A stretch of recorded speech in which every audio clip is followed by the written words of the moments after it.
Hola, buenas tardes. Bueno, vamos a comenzar con la segunda parte del seminario de la relación torácico-pulmonar y vamos a ingresar en el tema de las resistencias de las vías aéreas.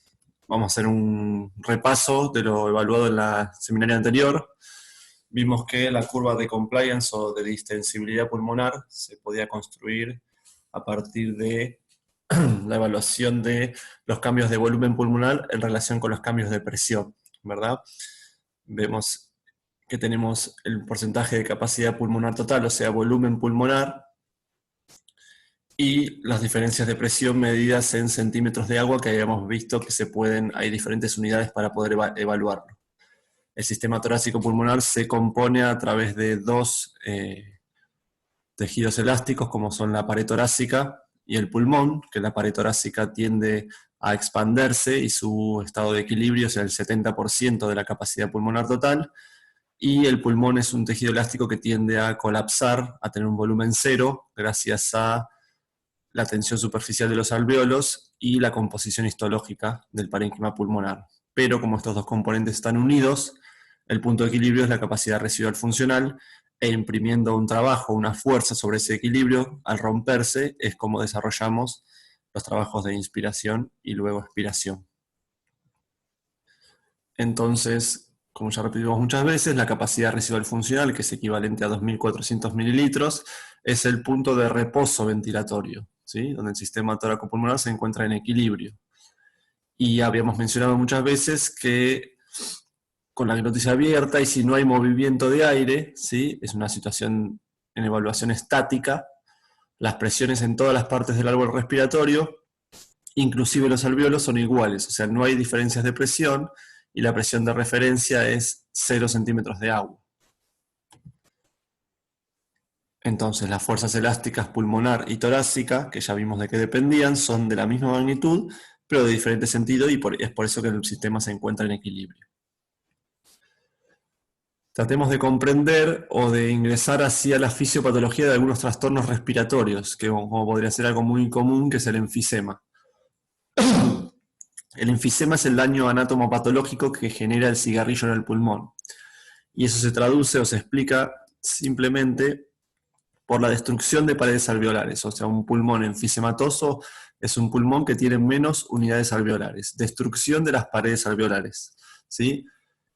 Imagínense que ese pulmón, la fuerza de retracción elástica del tejido elástico pulmonar va a tender menos hacia la retracción, ¿sí? Es un pulmón más parecido a una bolsa que a un globo, ¿sí? Tiene muchas menos unidades alveolares, por lo tanto la fuerza de la tensión superficial es menor, ¿sí? En su conjunto. Por lo tanto hay un desequilibrio entre la pared torácica, que es un tejido elástico que tiende a la expansión, y el pulmón, que habitualmente tiende al colapso. Entonces, en este caso, los pacientes enfisematosos tienen una capacidad residual funcional aumentada. Ese punto de equilibrio está desplazado hacia la expansión. Esto es lo que se denomina en los pacientes EPOC que tienen el tórax en tonel, ¿sí? Tienen el punto de equilibrio corrido más hacia la expansión, porque se favorecen las fuerzas de retracción de la pared torácica. Diferente es el caso de la fibrosis pulmonar. La fibrosis pulmonar lo que genera es aumento del tejido colágeno en el parénquima pulmonar. Es decir, la histoarquitectura del pulmón está compuesto por mucho más colágeno del que debería. Entonces, imagínense que las fuerzas de retracción elástica pulmonar ganan mucha fuerza en relación a las de la pared torácica. ¿Se acuerdan que la histoarquitectura del pulmón, las fibras elásticas, representaban 1/3 solamente del total de las fuerzas de retracción elástica pulmonar? El otro estaba dado por la tensión superficial. En este caso, si tenemos mucho más depósito de colágeno, bueno, las fuerzas de retracción elástica pulmonar van a tender a ganar, ¿sí?, la fuerza, y esto es lo que se conoce con las enfermedades de tipo restrictivo, las fibrosis pulmonares, ¿sí?, donde ahí está corrido o hay un desequilibrio del sistema tóraco-pulmonar, y eso trae muchas consecuencias a niveles de la mecánica ventilatoria, ¿sí?, tanto de uno como de otro. Entonces, en circunstancias normales, la inspiración se logra con un bajo esfuerzo de parte del diafragma, ¿sí? Y lo que se genera es una presión alveolar subatmosférica, ¿sí? Entonces, como hay una nueva diferencia de presión, esto es lo que genera el flujo de aire, ¿sí? Y acá ya estamos evaluando el sistema en condiciones dinámicas, ¿sí? Y la presión alveolar, como ya dijimos, es negativa. Bien, los fluidos, los gases, los líquidos, se mueven siempre de regiones de más presión a una región de menos presión. Entonces, en los alvéolos, para que se genere la inspiración, hay una presión subatmosférica. Y dentro del sistema torácico-pulmonar, o todo lo que venimos evaluando hasta ahora, tenemos 4 diferentes tipos de presiones, ¿sí? La presión atmosférica, ¿sí? Que es la presión que ejerce la columna de aire, ¿sí? Sobre un punto determinado de la Tierra, ¿sí?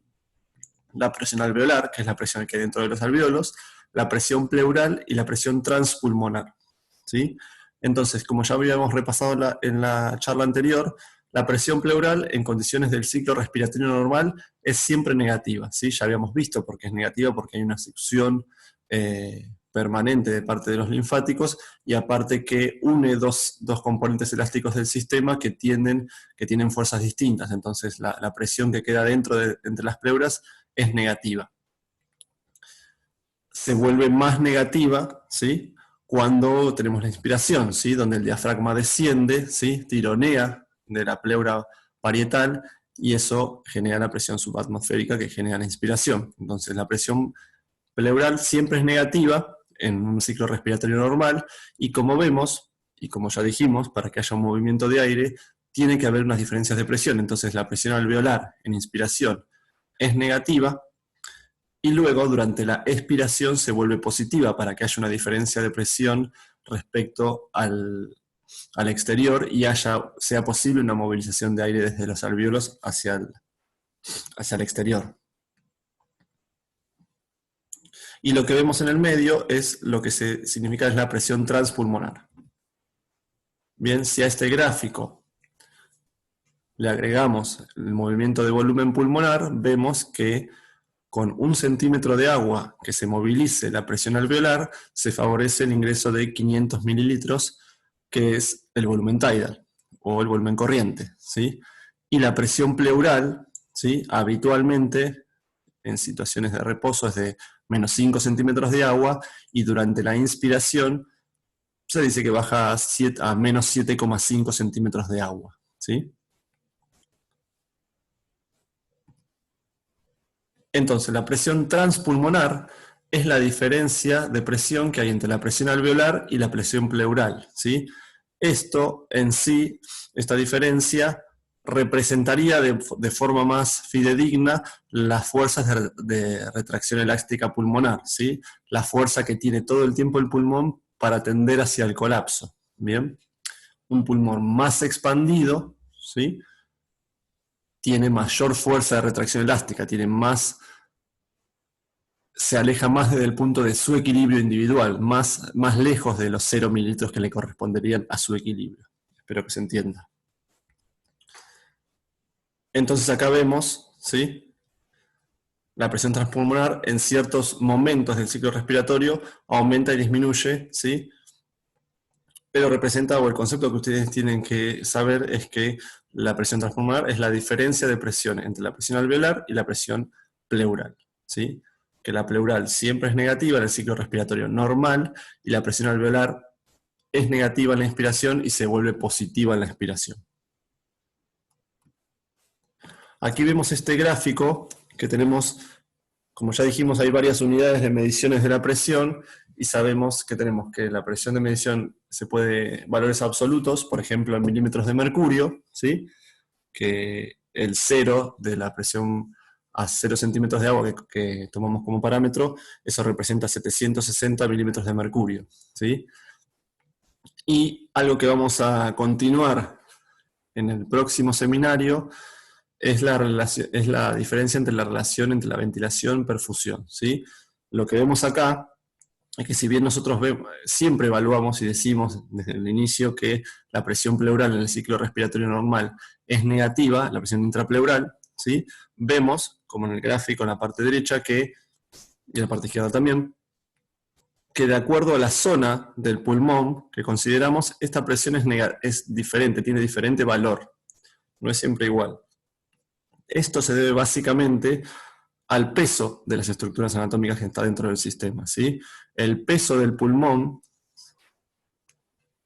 hace que en la superficie, en la base del pulmón, sea menos negativo que en el vértice pulmonar, ¿sí? Entonces, todo el peso del parénquima pulmonar, la sangre que contiene dentro, ¿sí? Ese mismo peso, la fuerza de gravedad que genera eso, hace que el tironeo entre las dos pleuras en el vértice pulmonar sea mayor que en las bases. Entonces, si bien nosotros hasta en este momento hablamos de una distribución homogénea de las presiones, o no hablamos específicamente de esto, bueno, sabemos que la posición de una persona parada, digamos, el mismo peso de los órganos genera una diferencia de presión incluso dentro del sistema tóraco-pulmonar. Y eso vamos a ver que sucede algo similar con la distribución del flujo en la irrigación pulmonar. Eso lo vamos a ver en relación ventilación-perfusión. Ahora vamos a continuar y vamos a ingresar en el concepto de resistencias de las vías aéreas. Entonces, en las vías aéreas ya vimos su estructura, ¿sí? Su subdivisión, su composición histológica. Entonces, la función principal de las vías aéreas es transportar el aire desde el medio ambiente hacia los alvéolos para que se realice el intercambio gaseoso, ¿sí? Entonces, uno de los desafíos más importantes de las vías aéreas es mantenerse permeables, ¿sí? Y permitir el paso de aire sin interrupciones. Ustedes imaginarán, o en el concepto de resistencia de la vía aérea, ¿sí? Cada vez que un fluido atraviesa un conducto, la fricción que las paredes ejercen sobre el fluido que está atravesando ese conducto, bueno, eso genera la resistencia, ¿sí? Eso es la resistencia